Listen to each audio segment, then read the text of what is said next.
Kamusta sa lahat mga kaibigan sa Valor Channel? Ngayon ipapakita ko kung paano mag-download ng biniling laro sa Epic Games. Halimbawa, dumating ka rito, nag-download ng laro tulad ng Total War. Oo, libre ito ngayon, i-download ko lang, bibilhin ko. Ganito ang nangyayari.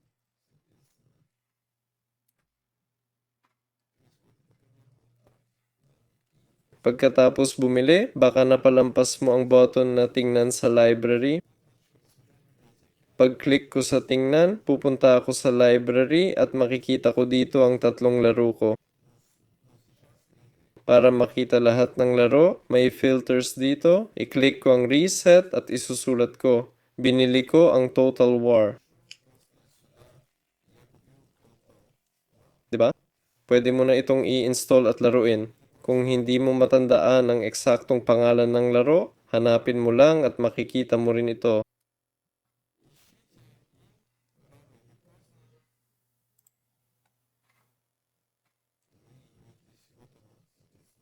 Yun lang, ako si Valor. Paalam sa lahat.